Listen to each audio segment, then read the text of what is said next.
Olá, Benders! Tudo bom com vocês? Aqui é a Sibeli do canal Sibeli Lobo e hoje eu tô aqui pra conversar um pouquinho com vocês sobre O Último Mestre do Ar, o filme que adaptou Avatar, a Lenda de Aang.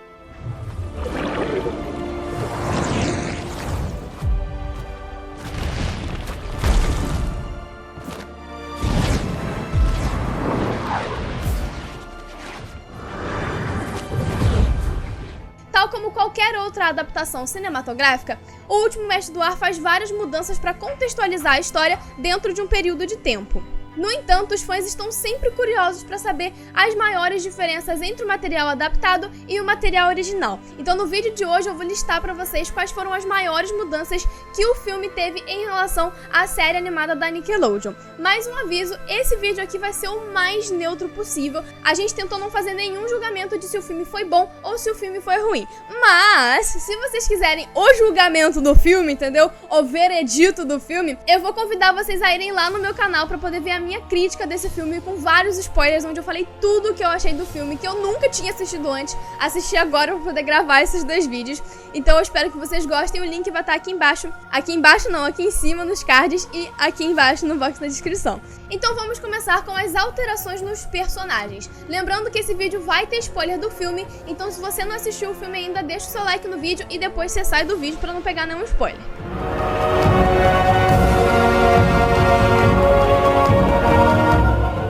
Então, começando pelo nosso protagonista, o Aang no filme não é um garoto tempestuoso de 12 anos que está em negação com a guerra. Ele não mostra nenhum desejo de viver a sua vida ao máximo, livre e alegre como um nômade do ar. E ele também não demonstra nenhum comportamento de coração alegre e divertido. No filme ele é muito mais sério do que ele é no desenho. Porém, no filme, o Aang também não se desenvolveu a partir da sua falta de responsabilidade com a guerra, e da mesma forma como no desenho, ele enfrenta essa questão na tribo da Água do Norte. A Katara não chegou a demonstrar suas habilidades de cura no filme, isso nem sequer é citado no filme, onde no desenho essa é uma parte muito importante tanto para a evolução da Katara quanto para o decorrer do enredo de Avatar, a Lenda de Aang. Afinal, como todos nós sabemos, se não fosse a Katara, o ciclo Avatar teria sido interrompido quando a Azula mata o Aang. Além disso, a sua vontade ousada, autoasseguradora, valente, forte e o seu lado materno não estão presentes no filme. E também as suas habilidades como dominadora de água são extremamente diminuídas. Isso em parte porque o filme não teve verba para fazer o CGI, então na maior parte do filme a Katara tá dominando nada. E nós também não tivemos nenhuma cena boa dela lutando e mostrando o quanto ela é habilidosa na dominação de água. É uma dominadora.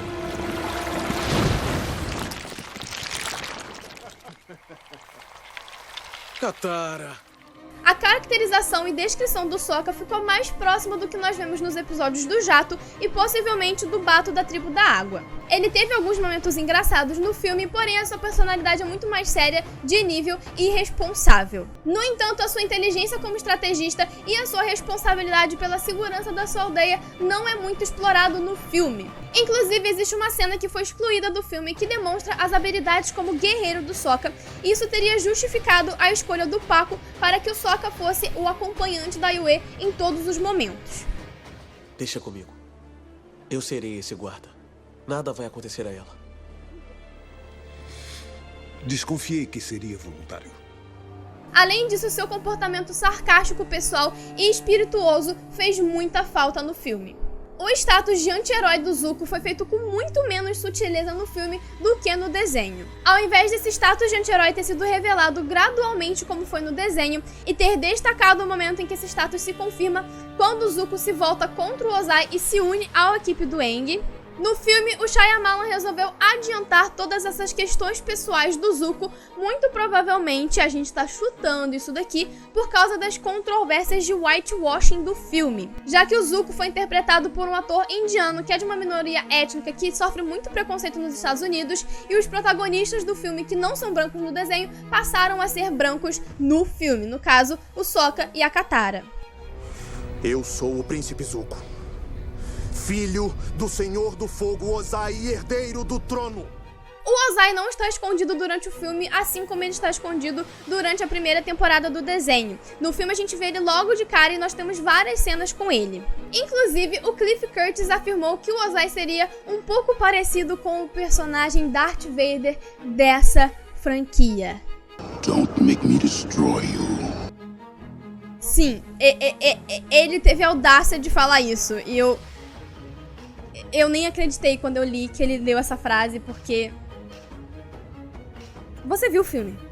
Eu não preciso comentar nada. Você viu o filme, você sabe do que eu tô falando, que Ozai não tem nada de Darth Vader, né, gente? Pelo amor de Deus. E essa afirmação não faz nenhum sentido, porque na trilogia original de Star Wars, o Darth Vader faz o papel de antagonista principal do filme, assim como Zal faz no caso de O Último Mestre do Ar. Já o Imperador é quem fica mais nas sombras, o que no caso seria o Ozai. Ao contrário do desenho, no filme, o Ozai mostra um grau de preocupação com o seu filho, inclusive advertindo Zal a não prejudicar o Zuko. Ele é mais contemplativo e decisivo no filme do que ele é odioso e cruel no desenho. Já o Zal não possui a sua personalidade sinistra e com fome de poder do desenho, mas as suas intenções de capturar o Avatar, se livrar do Zuko e matar o espírito da Lua continuam as mesmas no filme. Nós deciframos a localização dos espíritos da lua e do mar. Era nosso destino encontrar essa informação, Zhao. Já os comportamentos machistas do Sokka e do Paco nunca são citados no filme, muito provavelmente por causa da exclusão das guerreiras Kyoshi, que fazem o Sokka perceber muito de como ele tinha uma visão errada sobre as mulheres, e também o fato deles terem cortado toda a relação do Paco com a Katara. Isso tem o seu lado bom e o seu lado ruim. O lado bom é que o Sokka e o Paco não são machistas no filme, então isso torna os personagens, eu acho, muito mais legais logo de cara, já que no desenho eles precisam ser desconstruídos. Mas pelo lado ruim, nós também não temos a discussão de feminismo no filme. Eles nunca abordam a questão de como as mulheres são vistas e como elas deveriam ser vistas. Agora nós vamos para as alterações nos eventos da história. Personagens como as guerreiras Kyoshi, Bumi, Jeong-jeong e Jato não aparecem no filme. No entanto, o Shyamalan tinha dito que as guerreiras Kyoshi apareceriam num segundo filme. Como foi cancelado, não teremos guerreiras Kyoshi. As cenas que envolviam as guerreiras Kyoshi chegaram a ser gravadas, mas foram deixadas para a sequência do filme, que nunca vai acontecer. Porém, elas estão presentes na novelização do filme. Pra quem não sabe, existem HQs oficiais do filme que novelizam a história do roteiro original do primeiro filme e a história do Zuko. Os seus trajes e armas eram bem semelhantes ao do desenho, porém elas não tinham a pintura facial. E ao invés de elas protegerem a ilha Kyoshi de intrusos, elas teriam o papel do Jato e dos lutadores da liberdade. Uma das diferenças mais visíveis no filme é a alteração frequente da pronúncia de certas palavras e nomes. Inclusive, nós temos um vídeo aqui no canal falando sobre qual que é o certo, a palavra dobra ou a palavra dominação. E vocês vão poder assistir esse vídeo clicando aqui em cima nos cards ou no link que vai estar na descrição. A palavra Avatar é comumente pronunciada como Avatar, Sokka é pronunciado como Sokka, Aang é pronunciado Ong e Iroh é pronunciado Iru. O motivo dessas alterações seriam porque essas são as pronúncias asiáticas desses nomes e existem muitos temas asiáticos na produção. E isso serve de exemplo do motivo pelo qual ninguém deve falar e reclamar quando alguém pronuncia errado algum nome, porque existem várias pronúncias possíveis e todas elas estão certas, porque o importante é que a gente consiga entender de qual personagem a gente está falando, não é mesmo?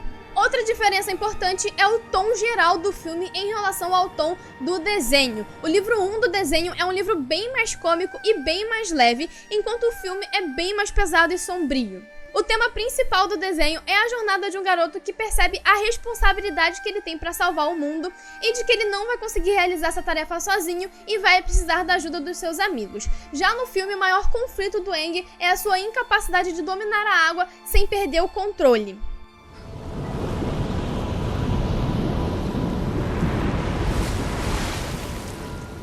Eu não consigo. Preciso de ajuda. E que culmina nele criando um grande paredão de água para assustar os soldados da Nação do Fogo. E meu Deus, que cena mais linda foi essa! Essa foi uma das minhas cenas favoritas do filme.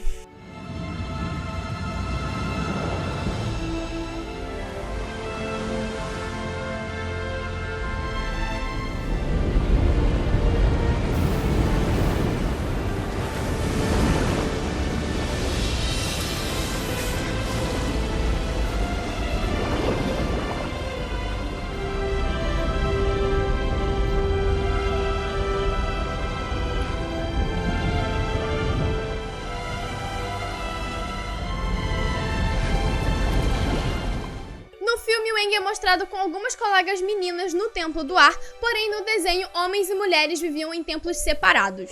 A flecha do Aang foi mantida no filme, porém a forma como ele adquiriu seu status de mestre foi modificada. No filme ele conseguiu esse status após meditar por longos períodos de tempo sem perder a concentração, e já no desenho ele adquire esse status quando ele cria uma nova técnica, que no caso seria o patinete aéreo, que foi cortado do filme. Amuk, o pai da Yue, está morto no filme, portanto é ela quem governa a tribo da Água do Norte, e eu não entendi por que eles chamam ela de Princesa Yue, deveria ser Rainha Yue. Olha, há dominadores muito poderosos na tribo da Água do Norte. Meu pai me contou antes de partir. São liderados por uma princesa porque o rei morreu. Além disso, ela não estava noiva no filme como ela estava no desenho. O conceito de dominação de água, de empurrar e puxar, nunca foi discutido no filme. Em vez disso, como citado pelo Paco, para dominar a água, liberem as emoções, deixem que elas os conduzam. A água nos ensina a aceitação. Deixem as emoções fluírem como água. O estado Avatar nunca é mencionado pelo nome no filme, apesar dele acontecer. Inicialmente ele é provocado pela raiva quando Aang encontra os restos mortais do monge Gyatso, e depois, no final do filme, ele aparece ser provocado voluntariamente pelo próprio Aang quando ele resolve criar aquela enorme onda de água do mar, no caso, né? Enorme onda de que água, né? Só pode ser do mar. E uma mudança que eu não fiz a menor ideia de por que eles fizeram é que o cerco de Ba Sing Se, ao invés de ter sido 600 dias como no desenho, teve apenas 100 dias. É só uma fala, pra que mudaram isso, não entendi. E agora nós vamos falar da parte mais polêmica desse vídeo, a etnia. A tribo da água originalmente era baseada em inuites de pele escura, aborígenes e ilhéus do Pacífico. Porém no filme, eles são caucasianos brancos em geral. A Katara, o Sokka e a Kanna são os atores mais brancos na tribo da Água do Sul, sendo a maioria dos figurantes realmente inuits. Isso meio que pode ser explicado pelo fato da Kanna no desenho ser originalmente da tribo da Água do Norte, e na tribo da Água do Norte, a Yue é a única personagem que não é branca.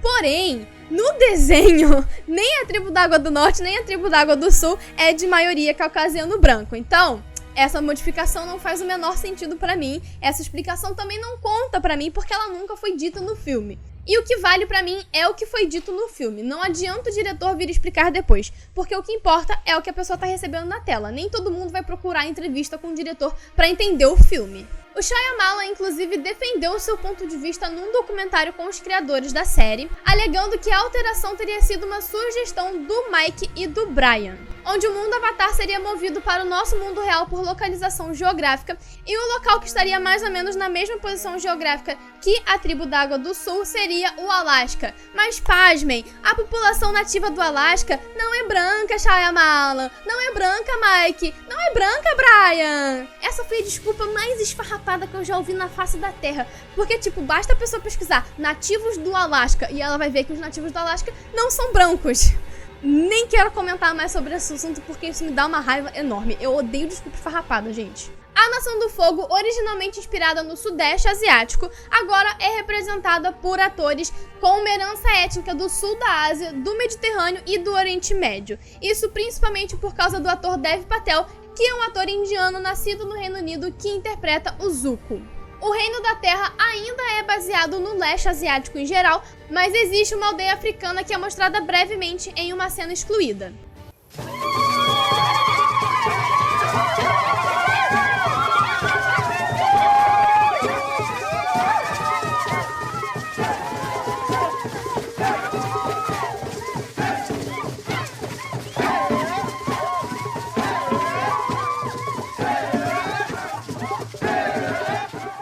Os nômades do ar são mais diversos etnicamente do que sua inspiração tibetana no desenho. Isso se deve em parte à aparência ambígua do Noah Ringer, que faz o Aang, que é descrito como misturado pelo diretor. E no filme o monge Gyatso é interpretado por um ator negro e ele parece muito simpático. Eu adorei que mesmo sem nenhuma fala, ele é muito carismático. Então o monge Gyatso foi aprovado.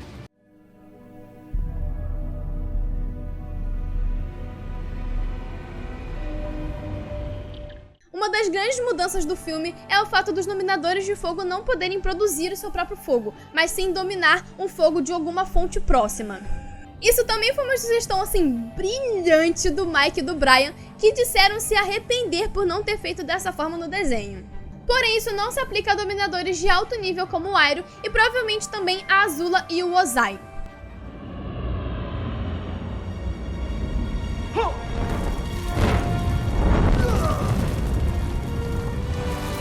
Ele está fazendo fogo do nada! Outra coisa que foi alterada no filme é a função do cometa. No desenho, o cometa de Sozin dá o poder de 100 sóis para os dominadores de fogo, e já no filme, o cometa de Sozin voltará em 3 anos e dará aos dominadores do fogo uma habilidade que só os melhores desenvolvem, a capacidade de usar o seu próprio Chi para criar fogo. Concluindo sobre as alterações feitas pelo filme, em questões de produção, além do roteiro incompreensível segundo vários críticos do Rotten Tomatoes, e eu adorei esses críticos, o trabalho realizado com os figurinos foi de chamar a atenção. Mesmo se desviando do padrão apresentado no desenho, essa foi uma coisa que se tornou destaque no filme. Então palmas para a direção de arte, que foi o que salvou O Último Mestre do Ar. Podemos incluir nos pontos altos do filme também as suas locações, que vão desde a Groenlândia, Vietnã e Estados Unidos. Nós tivemos momentos muito bons do uso de CGI, como o Aang dominando aquele tsunami, e também nós tivemos vários momentos muito ruins, como a luta entre os dominadores de fogo e os dominadores de terra na aldeia onde a dominação de terra era proibida, e também todas essas cenas em que a Katara deveria estar dominando a água, mas estava dominando nada porque faltou dinheiro. A trilha sonora 5 estrelas foi composta pelo James Newton Howard e foi destaque na Amazon e no iTunes Store por mais de 12 semanas. Você também pode encontrar o trabalho dele em grandes franquias como Jogos Vorazes e Animais Fantásticos e Onde Habitam. Inclusive, amo Soul, trilha sonora de Jogos Vorazes. A grande maioria dos fãs da série animada não curtiram o filme e até elegeram O Último Mestre do Ar como uma das piores adaptações já feitas para o cinema. O que salva é que Death Note mostrou para todo mundo que sempre dá para piorar, sempre dá para ficar pior. Inclusive aqui nós vamos abrir um parênteses para dizer que quem amou o filme, amou com vontade e defende com todas as forças, incluindo o Edu, que é editor-chefe aqui do canal Mundo Avatar. É claro que adaptar 20 episódios de uma série animada para um filme de 90 minutos é uma tarefa muito difícil, e por causa disso muitas coisas tiveram que ser cortadas, como por exemplo todo o arco dos piratas, o contato do Aang com o Avatar Roku, a cigana prevendo o futuro do trio, o jato e várias outras coisas. Porém, mesmo tendo que cortar boa parte dos arcos que não eram essenciais para a história, talvez se eles tivessem mantido a personalidade geral dos personagens, mais pessoas teriam gostado. Porém, no final do dia, uma coisa que a gente percebe aqui no canal e também no Facebook do Mundo Avatar é que muitos de vocês passaram a conhecer a série animada depois de terem assistido o filme. E isso é um ponto positivo. Mesmo que o filme não tenha sido uou, que maravilha de filme, ele despertou a curiosidade de várias pessoas a conhecerem a obra original criada pela Nickelodeon. A exigência dos fãs pode ter atrapalhado um pouquinho na hora de curtir o filme, mas o filme tem os seus erros aí, né, Shyamalan? Vamos concordar que o filme tem algumas coisas que ficaram bem ruins, mas até que eles conseguiram passar a essência geral da história no filme, e isso foi o que deve ter trazido mais pessoas para a história original do desenho animado. Mas nós queremos saber de vocês, o que vocês acharam do filme? Quais são os pontos que você considera negativo e quais os pontos que você considera positivos? A sequência do filme foi oficialmente cancelada em 2012 com o encerramento do contrato com os atores principais. O diretor considerou continuar com o projeto e com o roteiro do livro 2, porém ele resolveu seguir para o seu outro filme que foi Depois da Terra, com Will Smith e o seu filho Jaden Smith, que também não é um filme lá essas coisas, né, gente? E aí, por causa da baixa bilheteria e por causa das críticas dizendo que o filme era abaixo da média, isso refletiu na sequência de Último Mestre do Ar e o livro 2, Terra, foi realmente cancelado para sempre. Mas é bom dizer aqui, gente, que o Shyamalan é um bom diretor, ele já fez filmes incríveis como Sexto Sentido e Fragmentado, porém a forma como ele dirigiu O Último Mestre do Ar, infelizmente não deu certo, não era o filme certo pro diretor certo. Então esse foi o vídeo de hoje, eu espero que vocês tenham gostado. Eu vou pedir pra, se você curtiu o filme, curte esse vídeo. E se você não curtiu o filme, também curte esse vídeo, porque esse roteiro foi muito trabalhoso de fazer. São 5 páginas de roteiro, então você vai curtir esse vídeo, porque se você não curtir esse vídeo, eu vou fazer você assistir esse filme até você não ter mais olhos, até os seus olhos sangrarem, entendeu? Fiquei um pouco nervosa aqui. Também vou pedir para você se inscrever no canal do Mundo Avatar para o canal continuar crescendo, clicar no sininho para ativar as notificações e ajudar a legendar esse vídeo. As legendas estão abertas para a comunidade e você pode tornar o canal Mundo Avatar muito mais acessível. As nossas redes sociais também estão aparecendo aqui na tela e nós estamos super ativos no Instagram, então não esquece de seguir a gente lá. E aqui do lado tem uma recomendação de vídeo para você assistir caso você tenha gostado desse daqui. Então é isso, eu vejo vocês no próximo vídeo. Um beijão e tchau!